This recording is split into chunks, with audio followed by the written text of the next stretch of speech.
Hello, and welcome to podcast ng Macro Matters. Anim na boses, isang usapan.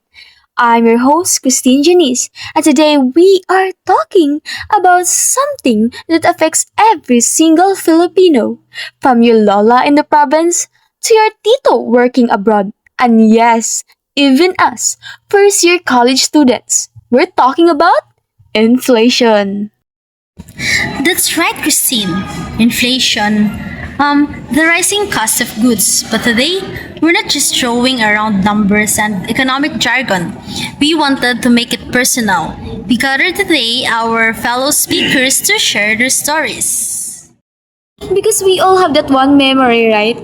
Yung tipong, I still remember when. So, we're starting with a quick round. Let's meet the other speakers. Everyone, I'm Ace, future economist daw sabi ng nanay ko. Hi, I'm Carmel, Social Studies first year. Willing and ready to learn. Hi, I'm Joanne, also a SOCSTUD student and a certified eater kaya sobrang apektado sa inflation. I'm Kyra, the quiet one, but I have thoughts. Alright, let's do this. I want all to share one memory, just one, that shows how times have changed. Ace, let's start with you. Easiest question, when I was a kid, I'd go to the sari-sari store with a single peso. For that 1 peso, makakabili na ako yung candy na sentavo. Ngayon, halos wala ka na mabibili sa 1 peso. True, for me it's Coke. I can still picture it. My lola would send me to the store with an empty bote ng Coke na babalikan. He gave me 12 pesos like, huh? 12 pesos? Ngayon, pumunta ka sa tindahan, 20 pesos na ang isang bote. Sa karinderya, minsan 22 pa. Don't remind me. For me, it's pandesal. My mom would give me 5 pesos and say, pabili ng pandesal, pambata, I'd come home with 5 pesos. 5, ngayon, 5 pesos gets you maybe 1. If the tindera is kind, minsan 2 pero maliit. My memory is a bit more recent but still shocking.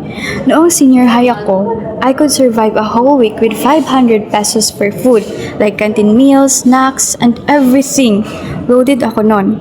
Ngayong first year college ako, ubos na yung 500 ko by Wednesday. Paano na lang ang Thursday at Friday? Wow, those are perfect examples. It's not just numbers in our report that we read in class. It's our candies, our soft drinks, our pandesal, our baon. Di ba, Christine? Yes, right. That's the big difference we're all living through. So since we all have feeling of what inflation is, let's get a bit more formal. Bea, you're our resident expert here. What's the textbook definition of inflation?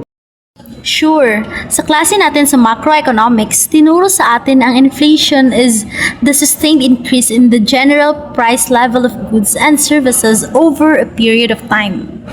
Kapag mataas ang inflation, bumababa ang purchasing power ng pera natin.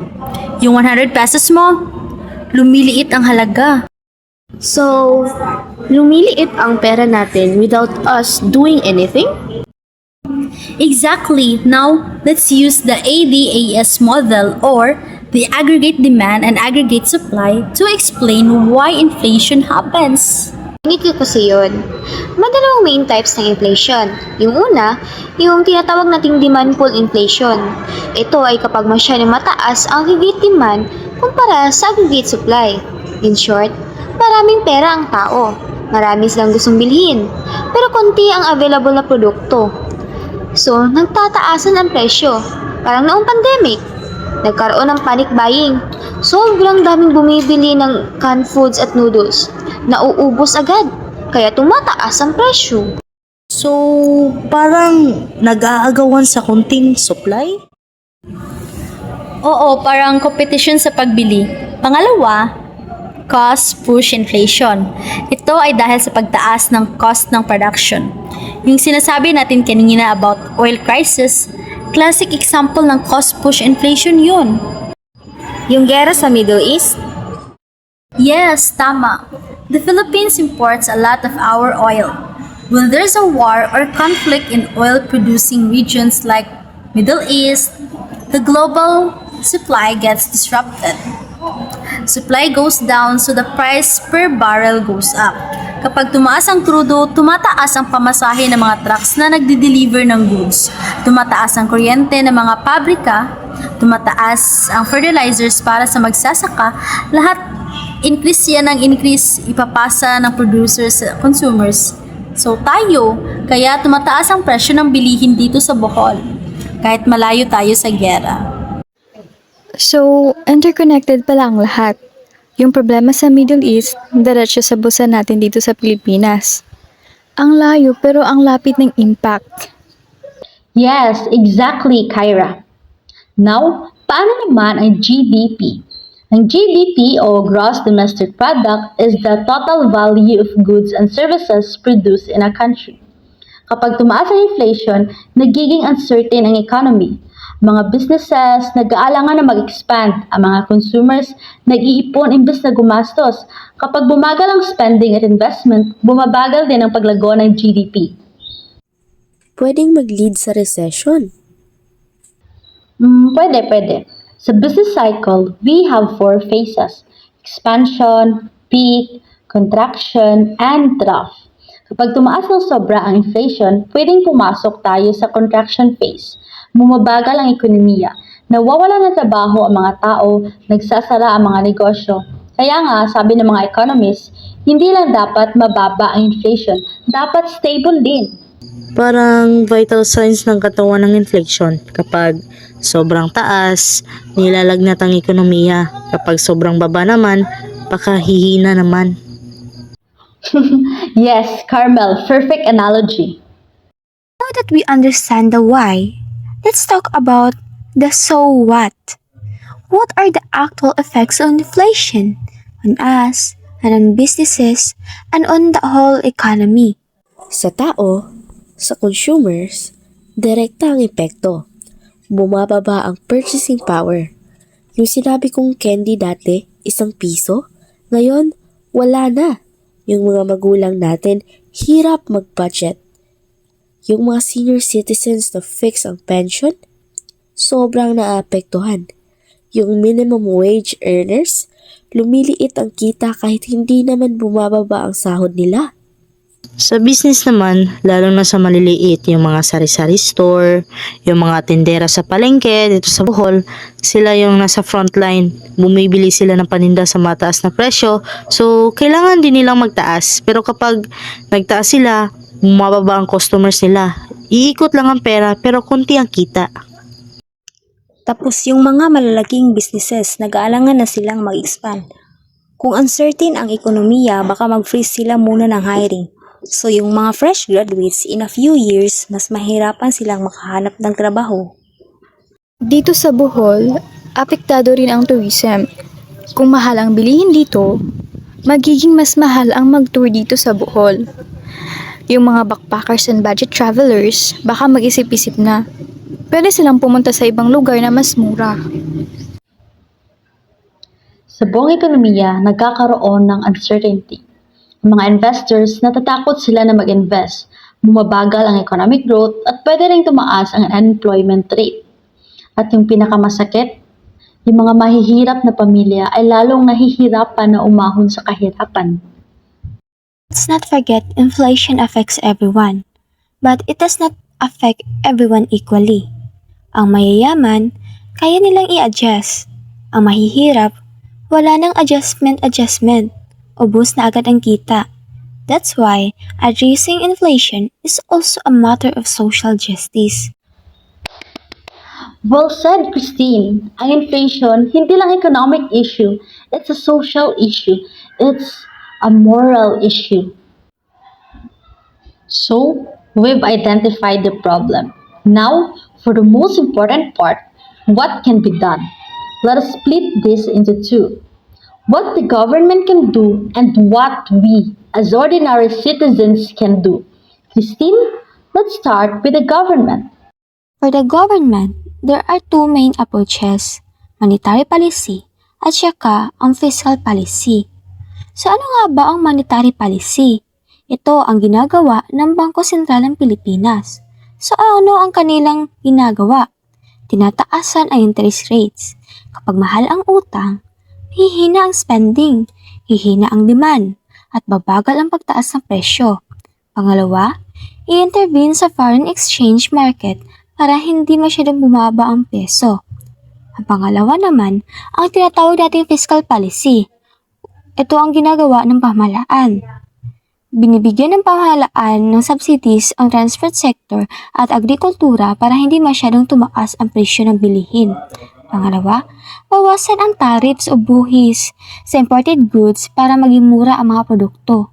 At panghuli, i-invest sa infrastructure para mapabilis ang logistics at bumaba ang cost na pagdadala ng goods from one island to another.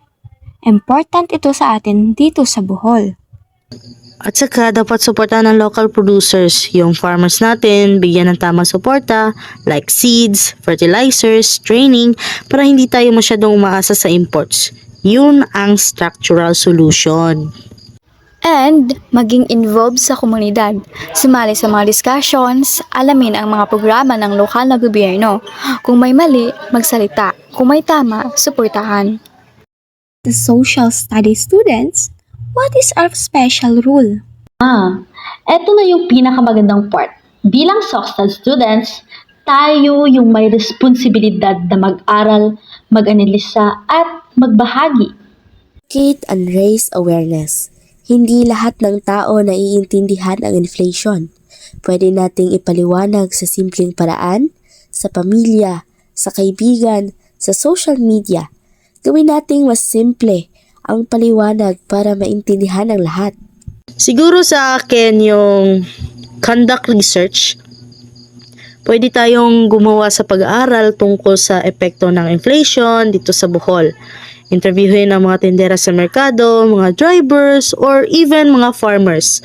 I-document natin ang kanilang karanasan, at saka yung data na yon, pwede nating i-present sa lokal na pamahalaan para may basehan sila sa paggawa ng solusyon.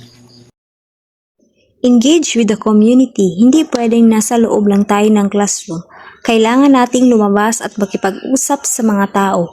Pwede tayong sumali sa mga outreach programs or mag-organize ng small discussion sa barangay natin tungkol sa financial literacy. Turuan natin ang kababayan natin kung paano mag-budget, mag-ipon at umiwas sa sobrang utang. Advocate for policy change. Alam kong first year pa lang tayo, pero hindi ibig sabihin wala pa tayong boses. Pwede tayo sumulat sa ating mga congressman, sa ating mayor, at sa ating barangay captain. Pwede tayo gumawa ng position papers or simpleng liham na humihiling ng mas matutukan ang agrikultura o ayusin ang kalsada para mabilis ang transport ng goods. Bata man tayo, parte tayo ng mamamayan. Ang SOCSTAD ay hindi lang pangklase, ito ay pambuhay. Ang tinuturo sa atin ay hindi lang para pumasa sa exam, kundi para magamit natin sa ikabubuti ng ating kapwa. Tayo ay magiging guro, mananaliksik, policy maker, at community leader balang araw. Ang laban sa inflation ay nagsisimula sa tamang pag-iisip at tamang pagkilos. Wow! Ang ganda ng usapan natin ngayon. We started with memories of centavo candies and 12 peso cokes. We realized it using AD and AS, GDP, and even business cycle.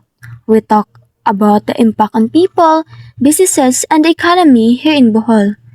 And we ended with solutions both from the government and from us. At the end of the day, inflation is not just a concept. It's real. It's happening now, but the good news is we are not helpless. As future leaders, as social studies students, as ordinary citizens, we have a role to play. Kaya sa mga nakikinig sa atin, maging mapanuri, magtanong, huwag maniwala agad sa kung anong marinig. Alamin ang totoo. Maging talino sa pera, igalang ang halaga ng pinaghirapan. Maging involved, hindi pwedeng puro reklamo. Dapat may aksyon. Maging mabuting mamamayan, suportahan ang tama, itama ang mali. This has been podcast ng Macro Matters. 6 na boses sa isang usapan. Hanggang sa muli!